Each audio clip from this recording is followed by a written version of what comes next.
What's going on, everybody? RBL Weekly back on the air. Week 32. I am your host, Roast Battle League Commissioner Pat Barker. Follow me on Instagram at RBL Commish. I apologize for the voice. I just got back from 3 days in Phoenix, rooting for my beloved Philadelphia Phillies in the National League Championship Series. And if you're not a baseball fan, you may be asking, how did it go? Not great. Not great at all. But they lost 2 out of 3. But despite that, they are still in position with one more win as of this recording to make it back to the World Series this year. So very exciting times. And we're going to be looking at a lot of RBL cities today that are trying to also get to the next level of their journey and trying to put some points on the board. Hopefully they'll have better luck than my Phillies did over the last 3 days against the Diamondbacks. And who knows, we might even see another city or two clinch a playoff spot. Of course, London became the first one to clinch a spot last week. Who will join them today? Could be LA, could be Scotland, or it could be nobody. We will find out momentarily. Again, apologies for the voice. I did a lot of yelling and screaming, most of it at the players for not winning the games. Okay, let's get right into it. We have amazing battles this week. I really liked a lot that frankly didn't make the list. It was a very deep and thorough week with a lot of good options. And there was a lot of controversy amongst the ranking committee. And we'll get into that a little bit more as we move along. The number 5 battle this week comes to us from Toronto. Now, Toronto has been a little bit shaky in the rookie season trying to get their footing. They recently made a change to their show, which I think will work wonders for them. And the dividends are already proving themselves on the first battle. They changed from I want to say Saturday 7 o'clock show to a Friday 10 o'clock show. The idea is to get an audience that's a little bit more rowdy and roast-oriented, and it definitely helped out on this battle. The first one that I've seen from their 10 o'clock show. Really, really enjoyed the energy on this one, and it was a lot of fun, so you're going to enjoy it as well, hopefully. It's the number 5 battle this week from Toronto. It's Freddie Jan versus Sebastiano Fazio. Here it is. First and foremost, thank you for coming out, guys. Before I even start, I want to give some background information on Sebastian. So he graduated from Humber College. He then got a job as an Uber Eats cyclist, until eventually he got a job as a doorman at Absolute Comedy until he was shortly fired. Sebastian, I just want to say on behalf of the Black community, thank you. Just by living your life, you have done so much to dispel rumors of white supremacy. Really and truly. Sebastian is such a failure to white people, Nazis call him their 9/11. That's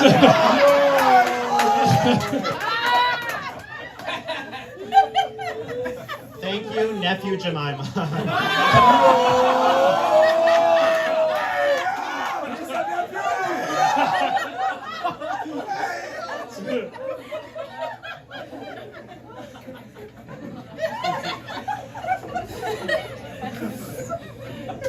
Freddie once had an entire audience walk out on him. The only time people went black and never came back. These are all racist.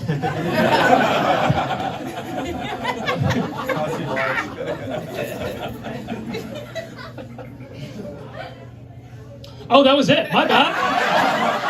I said it, but in a Just because I'm not writing a novel for my jokes.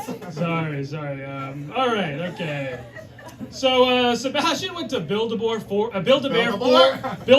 also his mom. Hey,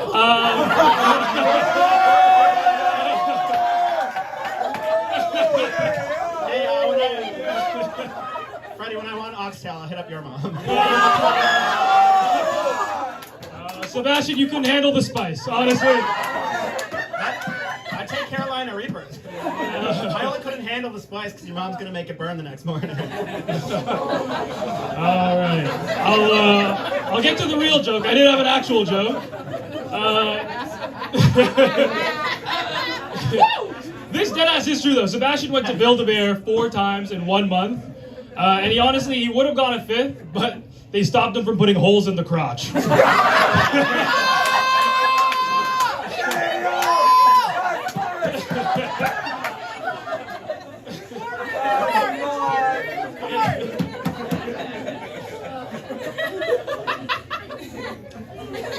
Great joke. I guess it's true what they say. Hack lives matter. better than you gave credit for. Freddie barely opens his eyes. He looks like the victim of date rape and the person who drugged them.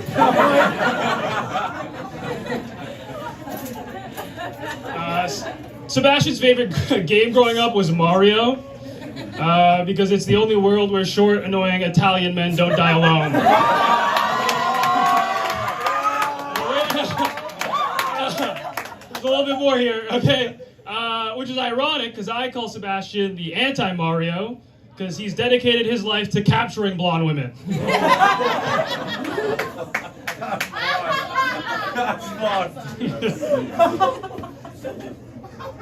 Freddie, you're one to talk. You look like your only source of income is the $1 a day white people send you. UNICEF. Halloween. Freddie played high school football and now does roasts. So we went from being an offensive lineman to being an offensive lineman. Just think about that joke. That was my only non-racist one. Yeah, people like the jokes where you have to think real hard.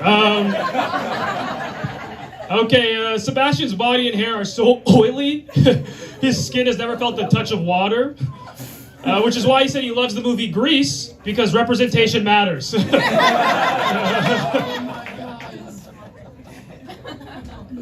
Freddie's never had any summer loving. My mom only fucks me in the winter.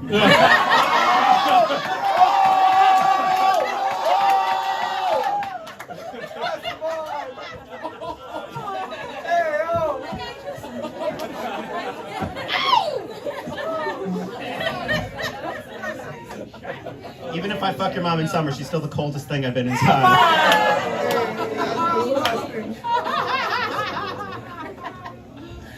Freddie loves dogs. He loves them so much, he measures his girlfriend's lifespan in dog years so they can reach the age of consent faster. So when they're 3, they're 21. And Sebastian's wife will be a dog, so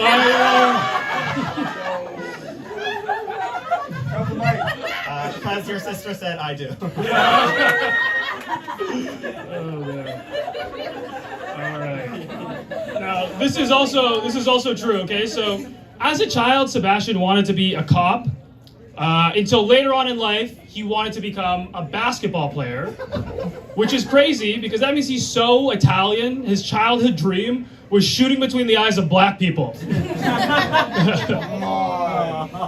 All right, guys, come on. I can say it. Freddie once had anal sex with a white girl.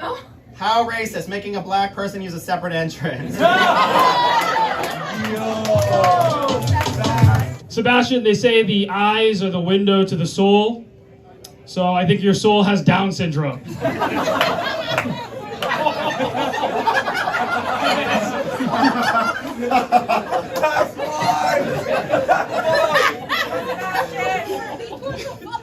That's allowed.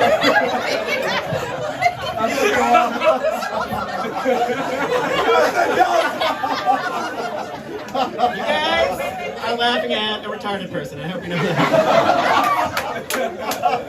I'm drunk.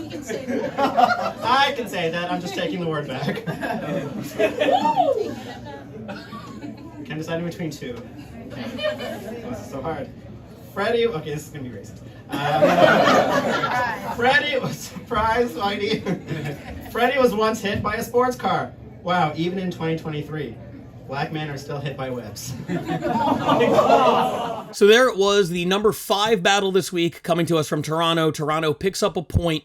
Of course, they have been mathematically eliminated from the playoffs, but they are fighting to end the season on a high note and try to finish ahead of Australia and Barcelona. You know, coming in 4th feels a lot better than coming in 6th. So Toronto puts a point on the board. Really fun battle. We've seen both of those guys before, and they came through on this one again. All right, we will keep it moving right now as we go to our number 4 battle this week. And there's a little bit of controversy on this one from the ranking side. This is a battle that on certain ballots was as high as 2nd. On other ballots was as low as 5th. Overall, it ends up in the number 4 spot. I think an argument could be made for any of the top 4 battles this week. I expect to see a lot of comments going in different directions. Some of you might agree, some of you might disagree. That's what makes this great. Sound off in the comments. Let us know what you think. I really enjoyed this battle. It was from one of our more recent Mothership shows. It was an all Austin clash between Heather Keith and Kyle Dowdy. It's the number 4 battle this week. Here it is. Kyle is proof that you can still get sunburnt even while crouching in a bush next to a middle school.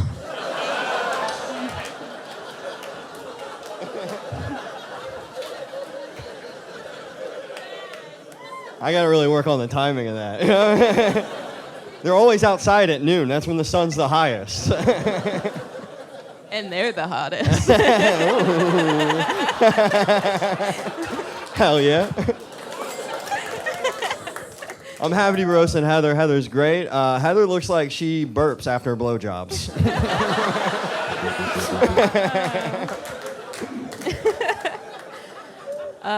Kyle's sister recently transitioned into a man, so not only is he in trouble for molesting his sister, now he's in trouble for being gay. Yeah, as soon as he came out, I punched him right in the head, dude. I was like, I'm not gay.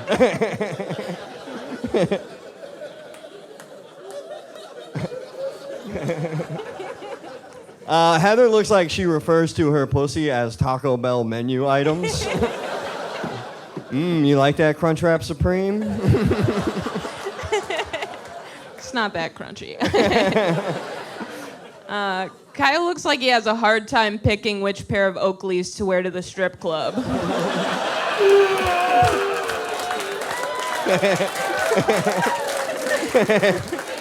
I just wear one in the front, one in the back. You know, you gotta switch it up, dude.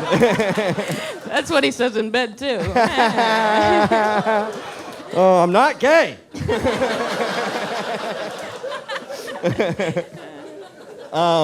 Heather recently had an abortion, and after the abortion, she saw the fetus, and the only thing she could say was, "Yeah, you guys gonna eat that?"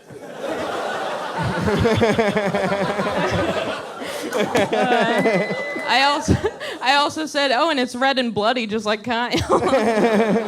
Cool. We split it later. She took it home in a doggy bag. Kyle doesn't look like a school shooter, but he does look like the kid who sat back in his desk and went, yeah, get him. He told me it was happening. I was like, you're good, dude. I'll watch the door. And your back door later. I'm not gay, dude. God damn it, I regret this hair. I feel bad about the abortion joke. That was mean, guys. Actually, I think Heather's a lot like a Honda Civic. She's really reliable. She's very affordable. And if you put a baby in her, it will die.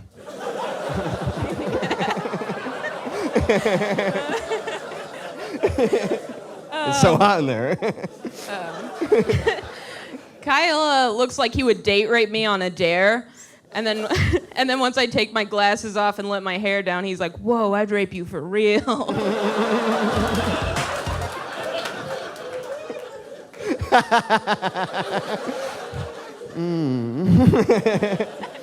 Heather's pussy is a lot like the U.S. military. It's one of the biggest in the world. It'll accept about anybody. And most people want to kill themselves after they get out of it. So that was the number 4 battle this week. Heather Keith, a proven roast battle veteran, a monster. We've seen her on this podcast. I've seen her many, many times. She always crushes it. That was my first time seeing Kyle Dowdy. Very impressed. Thought he was a lot of fun, even though he's clearly gay. Despite his insistence to the contrary, we all knew. And that's why the jokes were more effective for Heather, and she won because Kyle is in denial about how gay he is.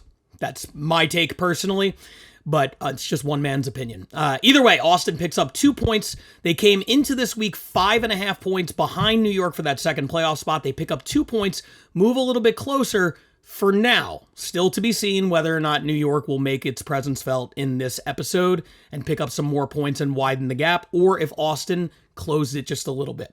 We now move to the number 3 battle this week, and it comes to us from Scotland. Scotland entered this week with an opportunity to clinch a playoff berth if they had a number 1 or number 2 battle. This battle was ranked number 1 on multiple ballots of the rankings committee. A lot of people really loved it. It was ranked 5th on other ballots. As a result, it ends up in the middle. Scotland picks up 3 points, which means they do not clinch a playoff spot today. They have left the door open ever so slightly for Tokyo. It's not over yet, but Scotland is moving a little bit closer at this moment with the number 3 battle this week. This is a lot of fun. Very vicious battle. And if you're into that sort of thing, I think you're in for a treat. It's the number 3 battle this week from Scotland. It's Kate Hammer versus Kathleen Hughes. Here it is. I'll go first. I want to congratulate Kate for making it to the roast on time. Kate is chronically disorganized. I asked her before the show if she wanted to bring me some food, and she said, no thanks, I have jelly snakes in my bag. She also has a necklace that says daddy, which is ironic because if she was a dad, she'd have her kids taken off her for neglect. Kate has ADHD. It's famously difficult for women to get a diagnosis, and even more difficult to convince a doctor to give you a lifelong excuse for your personality flaws. I'd say she gave him a hand job, but we all know we can't get through one of those without getting distracted. Just come faster.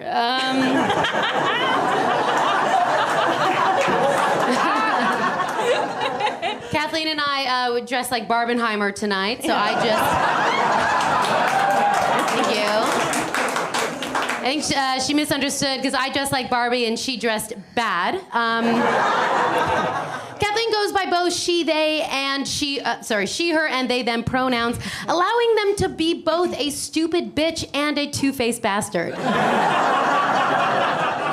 That's right, Kathleen contains multitudes and all of them are fucking terrible. Kathleen is actually blazing a trail in comedy, proving even queer, gender-fluid people sometimes have nothing interesting to say.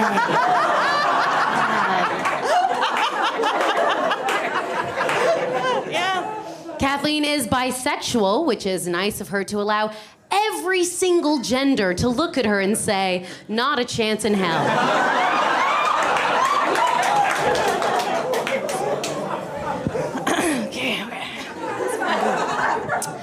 Kate is from Canada. Fun fact about Canada, the Geneva Convention was created as a response to international human rights abuses by Canadians. Namely, Kate making people pay to watch an hour-long Fringe show about her pussy. You were one of them. Crazy. I didn't pay. She grew up on a goat farm. Sorry. So stupid bit. It would be really easy for me to make a joke about her first sexual encounter, but even the goats were like, what is that noise? Kate's family are really supportive, which is a shame because we could have been spared this. This is what happens when you come from a country where everyone is too polite to tell you you aren't talented and you should stop. Megan, tell her. See?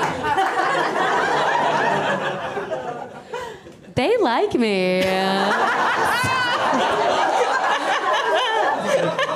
This whole room is horny as hell right now. Just wait till I bend over. Jojo, you all right? You want me?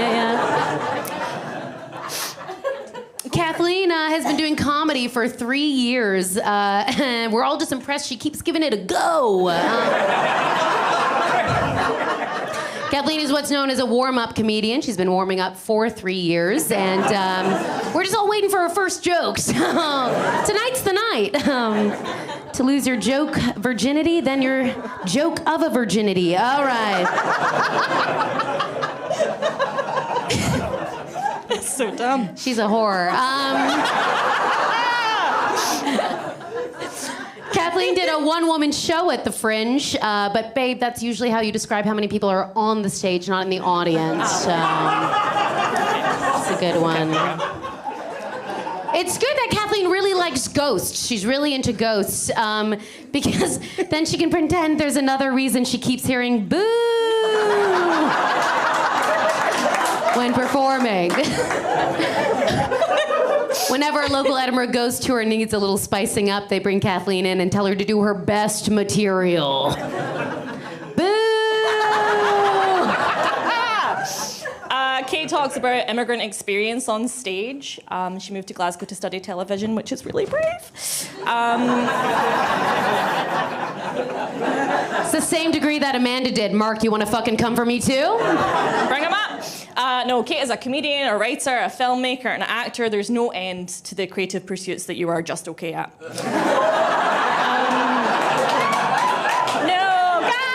She's a multi-talented, multicultural person who worked in childcare for years and has such an impact on young lives. And where are those kids now? Therapy.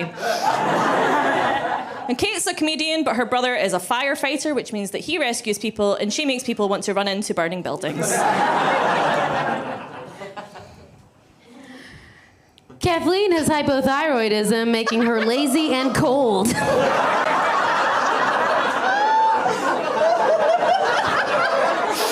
Usually you have to get a blood test to get diagnosed with that, but a doctor just came to one of her shows.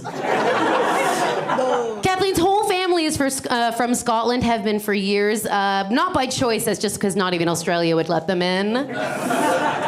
Both of Kathleen's are teachers, which means they could have homeschooled her, but even they refused to spend 8 hours alone with that bitch. If there's only one thing Kathleen's parents dislike more than Kathleen, that's using contraception.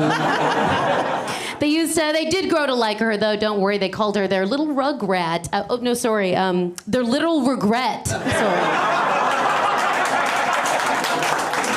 Yeah, that's fair enough. I got distracted while reading, yeah. That's okay. Speaking of families, Hammer is such an unusual name. It's not actually Kate's family name, it's the name that we other comedians or colleagues have given her because she's thick as fuck and she'll smash anything. Kate identifies as pansexual, meaning she'll date anyone regardless of their gender, but doesn't date, which is apparently a choice. No, Kate's a really modern queer woman. I don't want to slut shame Kate because she has no concept of what shame is. She's gorgeous and she's liberated, and if I were as pretty as Kate, I'd also be fine with mediocrity. She'd be the whole package if she wasn't so fucking scatterbrained. You know, when the Canadian government announced they were putting beavers on their currency, Kate offered to model. Sorry, Kate insisted to model. I volunteered. Kathleen is such a dumb bitch that I hate her.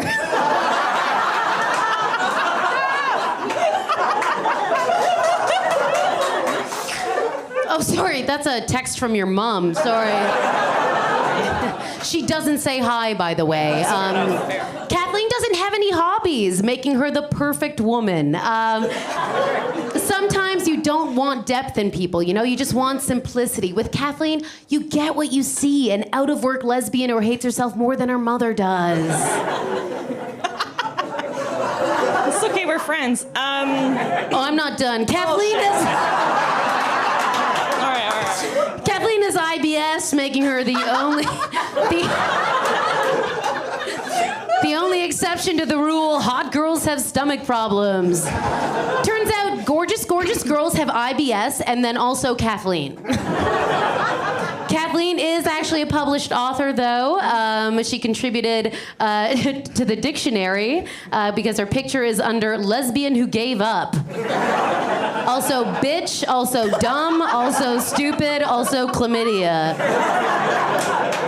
No, but in all seriousness, I love Kathleen. She's so wonderful and full of life, which is why she had to balance it out by getting a boyfriend who looks like a default option of The Sims. He's not here right now, but what you pictured is correct. Yeah. It's okay, he's funny.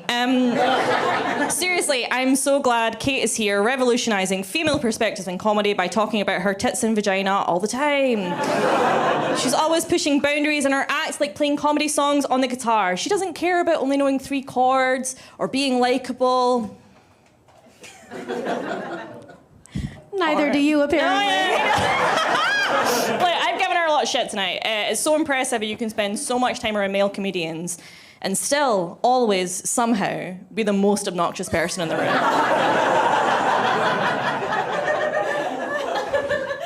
called feminism. Kathleen lives in a flat bought by her partner. It's amazing that one woman can bring all of feminism back 2 steps. Kathleen, women threw themselves in front of horses for your right to be free. Kathleen threw herself in front of the upholstery display at M&S because they discounted basic bitch blue. Kathleen says her blowjobs are what got her her boyfriend to buy a flat, but all I hear is that they're not good enough for a whole house.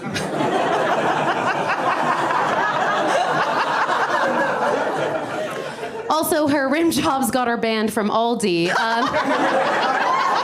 She just loves going for that middle aisle, you know? For being so anal, she's not very good at it. If this sounds mean, don't worry. Kathleen says any topic is on the table, and she doesn't care about the table because her boyfriend bought that too. I thought it was going to be hard to roast Kathleen, but to be honest, it's too easy. You know, it's like taking candy from a baby or buying a home with someone else's money. I should have prepared a closer, but with Kathleen, it's just so tough to finish.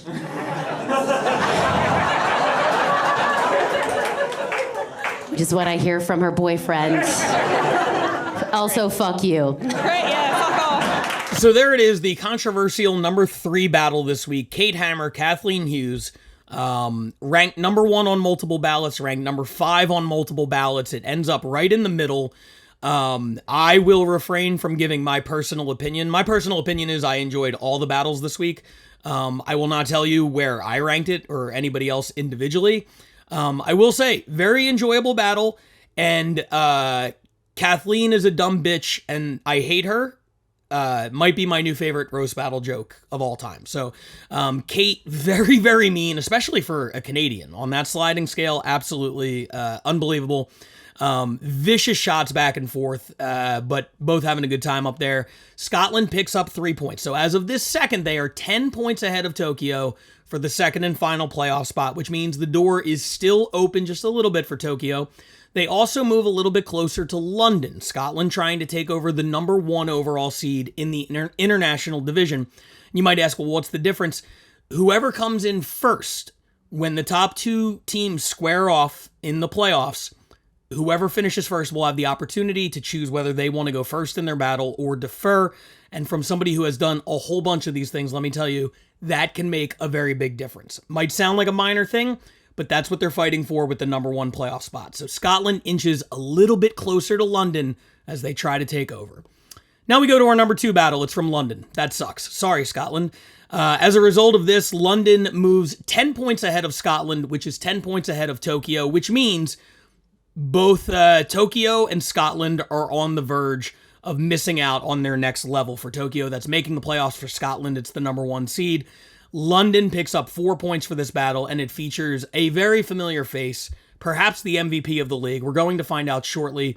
This is, I believe, her 7th RBL Weekly ranked battle of the season. She has now put up 24 RBL Weekly points. Both of those totals are number 1 in the league.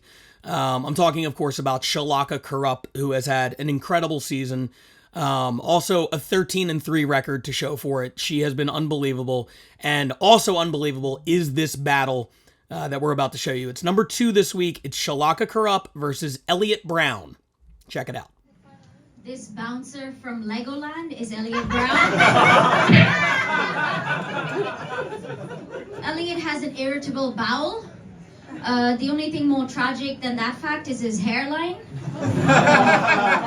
Elliot's forehead is so big. How big is it? Elliot's forehead is so big, I can't tell whether his hairline's receding or his 5-head is recruiting. This Indian version of that little lady from the Incredibles films.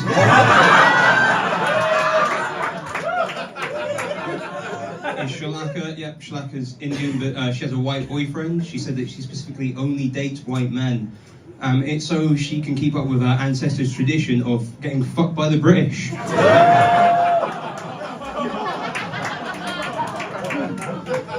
No, I only date white men, so there's never a chance of Elliot trying to fuck me.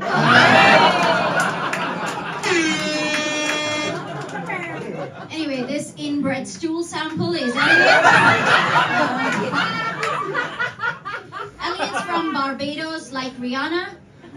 Just like Rihanna, he has that independent colony he calls a forehead. And unlike Rihanna, when he gets beaten up, no one gives a shit.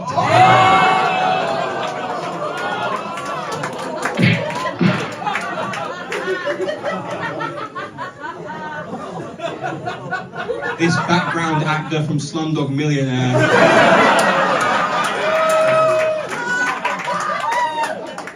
Yep, she's a Jai-Ho. In India, they like to worship cows. And surprisingly, the biggest cow in India is Shalaka's mum.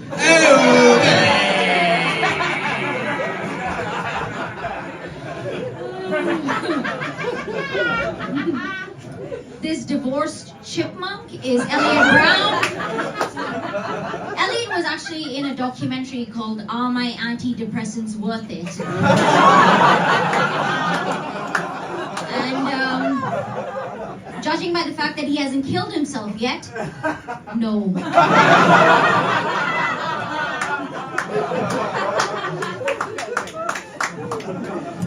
Thank you very much, wife of Pi.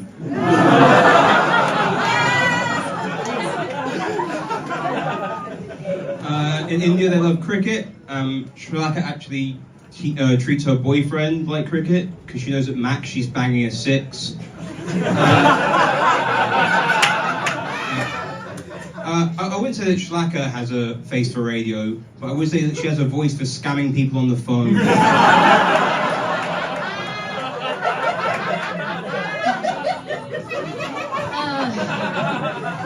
Well, at least I'm banging a 6. I'm not one. So. I'll take a 6. Anyway, this underdeveloped Pokemon is Elliot Brown. Fun fact, in India, Elliot and I are both average height for a woman.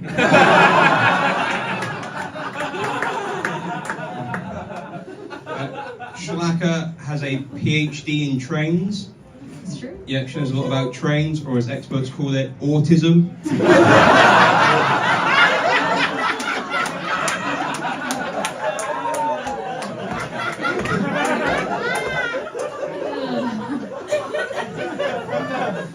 This deep fried raccoon is Elliot Brown. Elliot.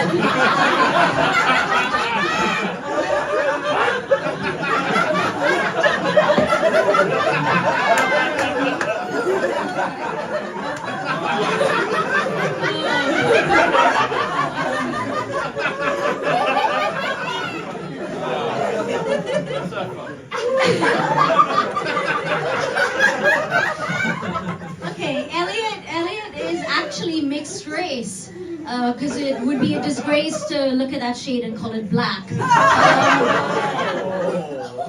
Elliot is actually from Wales and Barbados, so to him, jerk sheep is both a delicacy and a hobby.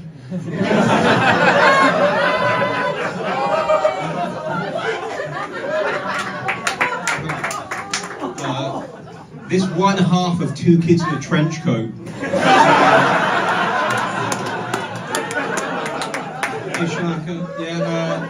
Shalaka is a small Indian comedian, which means she'll never know what it's like to go on a roller coaster, or receive approval from her parents. No, she's small, but she is very talented, kind of like Ariana Grande. You know, it reminds me of Ariana Grande, because when I go to her gigs, I think terrorism might happen. So that was the number 2 battle this week, Shalaka Corrupt versus Elliot Brown. It did not come in number 1 on any individual ballots, but it was ranked 2nd or 3rd on all of them. And as a result of total points, it picks up the number 2 spot this week. Another impressive showing for London, another impressive showing for Shalaka, who very well could be representing London in the playoffs. Nothing is determined yet, but would not surprise me at all for her name to be heavily weighed in those conversations. So we move to the number 1 battle of the week. Now, whereas the international division is kind of sorting itself out in terms of the playoffs, and it looks like we're getting to a conclusion, the U.S. division is a lot tighter with a lot more cities still competing. LA had an opportunity with a number 1 battle this week to clinch a playoff spot. New York had an opportunity with a number one battle this week to pass LA for the number one overall spot. Austin already picked up a couple of points. It is the fourth of those cities who is desperately clinging to a playoff race. They needed a big number today. They needed a highly ranked battle, and they got one. I'm talking about Chicago. This is another one. This was number one on all the non-Scotland ballots, and it was further down the list on the ones that had the Scots in front. So sound off in the comments once you've watched all the battles. Let me know, what was your favorite of the week? We would love to know where we're at compared to you guys. But this was the number one battle of the week in terms of overall points. It's going to rack up 5 points for Chicago that they desperately need. And it features two of their best battlers who are in contention for Chicago Battler of the Year. It's Katie Kincaid versus Eric Emerson. And it's number one this week. Here it is. Hey, it's great to be roasting somebody as popular as Katie, all right? She is big in the Chicago scene. She's huge in Japan, and she's pretty chunky by Wisconsin standards. Yeah, this is what it's like to have shoulders. Oh, man. Thank you very much. I know you can tell Eric kind of has a weird voice, right? Eric has the type of voice that was designed to say, hey, men can be nurses too. You want to go to voices? Katie's got a voice that says, my son has never done anything wrong. Little Lincoln, he could never. Katie Kincaid is actually an Irish name. And you can tell she's Irish because she's dumb as a brick and her shoulders look like the cliffs of Moher. All right, calm down, EpiPen Shapiro. So Eric is bad at sex, obviously.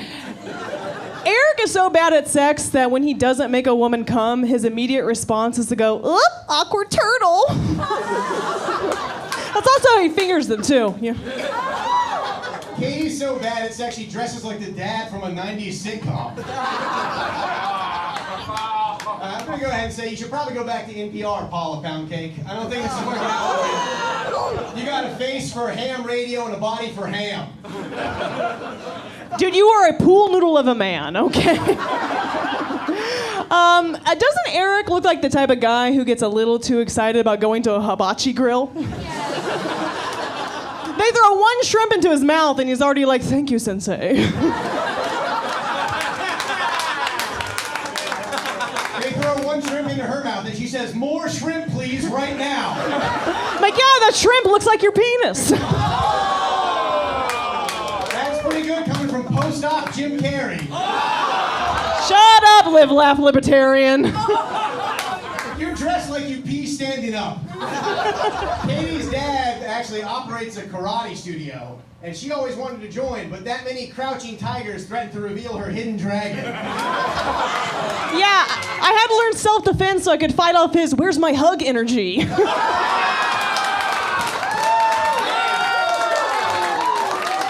Eric, if you're here, who's having secret gay sex with their youth pastor? Yeah, he'll get on his knees for the Book of Mormon. Katie masturbates like Winnie the Pooh going in the honey pot. All right, Chloe. Sink in the fist covered in honey? Yes, there we go. Growing up, Katie would she'd hump furniture around the house to try and get off. Which I can see you making that mistake, because with that outfit and that build, you do look like an IKEA bookshelf. Guys will also treat Katie like IKEA, because even when they look down, there's a couple screws left, they're pretty much fucking done. They're out of it. Man, Eric kind of has a corporate look to him, right? He has a corporate look. Eric looks like an HR rep that skips over resumes with black-sounding names. I mean, he's all for diversity and inclusion if the inclusion is letting him say the N-word. You look like you drive past black-sounding restaurants. What? Say that one more time. Katie's got a boyfriend who is 8 years her junior. I guess at 30, she figured if she's not going to use the cradle, she might as well rob it. It's funny because Eric has a girlfriend that is 10 years younger than him. She's a young Jewish girl. Hell yeah, brother. here, hold on. He's dating a young Jewish girl. I won't tell you how young exactly, but it is the same amount of candles on a menorah. Are you not familiar with the double standard? It's cool when I do it because I can. It's sad when you do it because you have to. No. The only difference between our partners is mine isn't chained to a radiator in a basement. Last joke? What's that? Last joke. Oh, last joke. All right, here we go. Katie once accidentally put 2 tampons in her pussy at once. I don't know about you guys. I wish you would put 1 in her mouth on purpose. Yeah, I mean, anything seems big when you're working with a Hot Wheel right there, okay? Eric, I know I've said some things that makes Eric seem racist. Eric isn't racist, but he is the type of guy when he takes a photo with a black person, he's the one posing like this. So there it is, the number 1 battle this week. Eric Emerson, Katie Kincaid. Both of those battlers have had tremendous seasons. Katie Kincaid especially, we just saw her last week picking up 3 points for LA when she was out here, which could come back to haunt Chicago. Again, we'll talk about those rule changes as we approach the offseason. But for now, she picks up 5 points for Chicago, a total of 21 RBL weekly points for Katie Kincaid. That trails only the aforementioned Shalaka Kurup for the most in the entire league. And when I say the entire league, we've had almost 1,100 battlers at this point taking place. So if you are top 2 in anything, you had one hell of a season. So congrats to Katie Kincaid. Congrats to Eric Emerson. An amazing battle from, I believe it's their first Zany show. If not, it's their second. Chicago settling into their new home there and just clearly kicking ass. Let's get out of here before my voice goes completely. I'm struggling through this. I apologize, but I know you guys didn't come to hear me talk anyway. Let's just wrap up the standings before we get out of here, because we have 2 weeks left in the regular season. 32 weeks down, 2 to go. We are very, very near the finish line.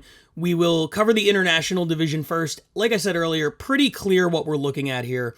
London has opened up a 10-point lead over Scotland. Scotland has a 10-point lead over Tokyo. What that means is, if London or Scotland score any points next week, they clinch their goal. In the case of London, it's the number 1 overall seed. In the case of Scotland, it is the second playoff spot. The only shot that Tokyo has to force a tiebreaker at this point is 2 number 1 battles in the last 2 weeks, and Scotland cannot score. So Scotland controls their own destiny. Same with London. If Scotland puts up 2 number 1 overall battles and London doesn't score, then there'll be a tie for first, and we will cross that bridge when we get there. We are discussing internally right now what the tiebreaker scenarios are, and we will relay them to you once we have made a decision. It would be ideal if there were no ties, but a lot of close races here, especially on the U.S. side. Let's take a look at that right now. Without further ado, Chicago picks up 5 points and moves within 4 of New York, who did not post a top 5 battle this week. Austin is 3.5 back. Chicago is 4 back. What this means is that either one of those cities with a number 1 battle next week and New York missing the rankings again could jump into that second playoff spot. This thing is wide open. Both of those cities within striking distance. It's anybody's game. New York, only 4 points back still of LA, which did not post a top 5 battle. And New York has a real opportunity to take that number 1 seed, but right now they need to focus on just getting in. Get in the playoffs. You have a 3.5 point lead. A couple weeks ago it was 6.5, and it's starting to dwindle a little bit. So New York desperately needs to come out next week, make a statement, put up a top 2 or 3 battle, make it impossible for Austin and Chicago to catch you, or at the very least make it much more difficult. Will they be able to do it? Time will tell. Join us next week, and we will watch 5 more great battles as we count down the season. 2 weeks left. Appreciate everyone. Again, follow on Instagram at RBL Commish for all of the league leaders, all of the playoff updates, everything like that. And we'll be back next week with more RBL Weekly. Take care, guys.